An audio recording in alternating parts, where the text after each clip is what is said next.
Ya, sekarang kita mulai lagi. Tadi terputus ya. Memandikan jenazah. Bagaimana caranya memandikan jenazah? Memandikan jenazah adalah membersihkan dan mensucikan tubuh mayat dari segala kotoran dan najis yang melekat di badannya. Jenazah laki-laki dimandikan oleh laki-laki, jenazah perempuan dimandikan oleh perempuan, kecuali suami, istri atau muhrimnya. Ya, boleh. Jenazah suami dimandikan istrinya boleh. Jenazah istri dimandikan suami boleh. Nah, jenazah ayah ya dimandikan oleh anak-anak perempuan boleh, tetapi kalau bisa masih ada anak laki-lakinya, maka anak laki-lakinya lah yang memandikan ya, jangan anak perempuannya. Mungkin anak perempuannya cukup mengguyurkan airnya saja, tetapi yang melakukan mengusap, memandikan adalah anak-anak laki-lakinya gitu ya. Sebaliknya jenazah ibu boleh dimandikan oleh anak laki-laki, tetapi ya tadi sebatas itu saja, mengguyurkan air kalau bisa oleh anak perempuannya, kalau tidak ada ya amil yang perempuan, namun yang anak laki-laki boleh untuk ikut di dalamnya. Kemudian yang berhak memandikan jenazah, yang pertama jenazah laki-laki yang memandikan laki-laki, dan sebaliknya kecuali suami atau istri. Ya, tadi yang saya bilang, jika tidak ada suami atau istri atau mahram, maka jenazah ditayamumkan. Nah, jika tidak ada suami atau istri atau mahram, ya, mahram itu orang yang tidak boleh dinikahi, ya, maka jenazah ditayamumkan. Gimana kalau amil? Nggak apa-apa, boleh, tapi amilnya harus perempuan atau amilnya harus laki-laki yang sejenis dengan si mayit. Tapi kalau tidak ada sama sekali, maka tadi ditayamumkan. Jika ada beberapa orang yang berhak, maka diutamakan keluarga dekat ya yang dengan jenazah. Jadi kalau ada amil, ada anak, ada istri, ya lebih baik istrinya dan anaknya yang memandikan daripada yang memandikan amil. Ya nak ya. Kemudian harus tertutup kalau memandikan jenazah, tidak boleh dalam kondisi terbuka.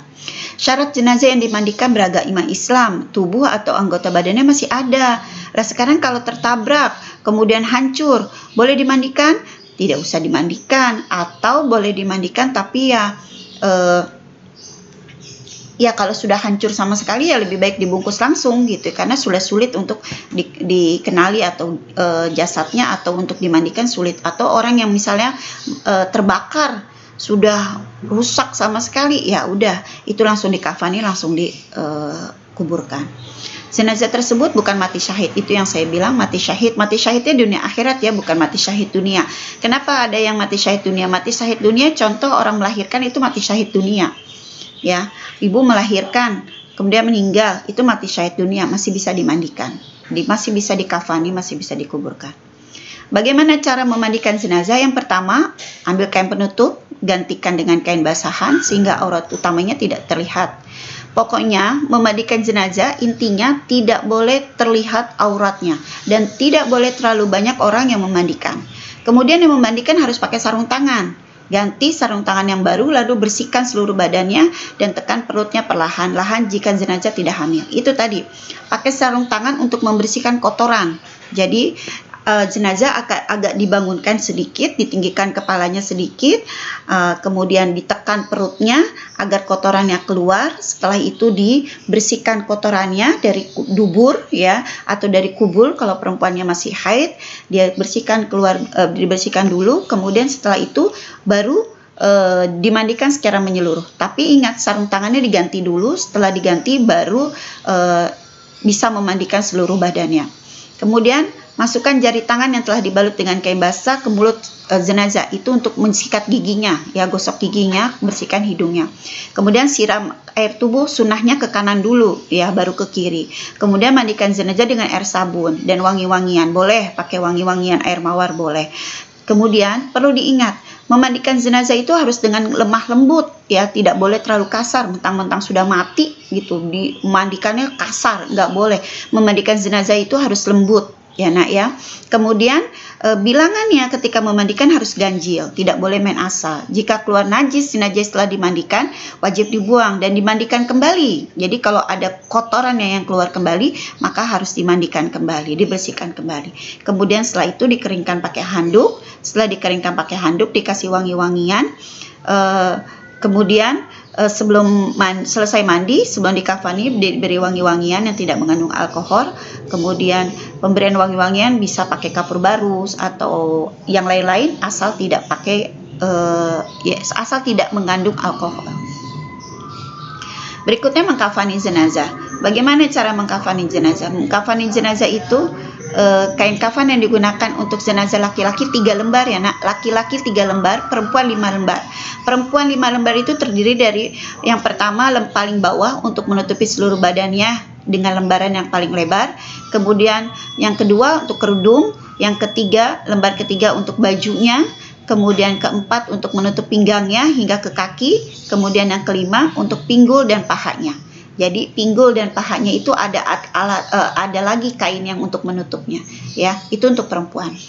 Kemudian ketentuan mengkafani, kain kafan tuh harus yang bagus, ya, yang bersih, yang menutupi seluruh tubuh. Maksudnya bagus ini bukan berarti harus mahal, tergantung kemampuan kita. Ya, kalau kita mampunya hanya segitu ya segitu. Yang maksudnya di sini adalah kainnya baru. Jadi tidak pernah dipakai atau bekas, enggak, ya, kainnya harus baru. Kemudian kain kafan harus berwarna putih, kalau enggak ada bisa kuning, kalau memang tidak ada warna putih bisa pakai yang kuning. Jumlah kain kafan bagi laki-laki hendaklah 3 lapis, yang perempuan 5 lapis. Sebelum digunakan untuk membungkus, kain kafan hendaknya diberi wangi-wangian, tapi tidak berlebihan dalam mengafani jenazah.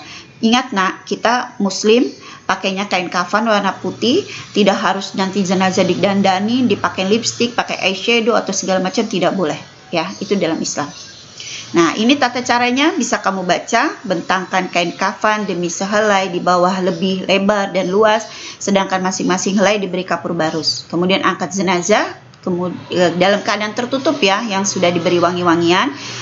Yang pertama adalah tutuplah lubang-lubang kemaluan, lubang dubur, lubang telinga, lubang hidung, semua ditutup. Selimutkan kain kafan sebelah kanan paling atas, kemudian ujung lembar sebelah kiri. Selanjutnya lakukan selembar demi selembar dengan lembut. Angkatlah dengan tali yang sudah disiapkan 3 kain kafan 3 atau 5 ikatan, ya, boleh 3, boleh 5 ikatan. Kemudian lepaskan ikatan ketika sudah dibaringkan di lahat. Jika kain kafan tidak mencukupi seluruh badannya, yang penting tutup auratnya, ya. Bagian kaki yang terbuka boleh ditutup dengan rumputan atau daun kayu atau kertas atau misalnya. Jika tidak ada kain kafan kecuali sekedar untuk menutupi auratnya saja, maka tutup auratnya, gitu, ya. Tadi saya bilang. Berikutnya itu jenazah laki-laki. Kalau jenazah perempuan, susunan kain kafan yang sudah dipotong-potong untuk masing-masing bagian yang tertib. Kemudian angkatlah jenazah dalam keadaan sudah ditaburi wangi-wangian yang tadi sama, tutuplah lubang-lubang, tutuplah kain pembungkus pada kedua pahanya. Itu ada kalau kita lihat sekarang pakai kapas, ya, diberikan kapas di kedua pahanya. Kemudian ada sarungnya, maksudnya itu dari kain kafan dibikin sarung, boleh dibikin baju kurung, dan dandanilah rambutnya 3 dandanan, maksudnya dikepang, ya, dijalin, ya. Kemudian ada pakai kerudungnya, gitu. Kemudian membungkusnya dengan lembar kain terakhir dengan cara menutup kedua ujung kiri dan ke kanan, lalu digulung ke dalamnya. Setelah itu ikat, ya, ikat ada 3 atau 5. Tadi kalau yang putra, yang laki-laki, boleh nggak Bu pakai kain ihram? Boleh. Kalau yang laki-laki pakai kain ihram, kain kafannya pakai kain ihram, boleh, ya. Berikutnya mensolatkan.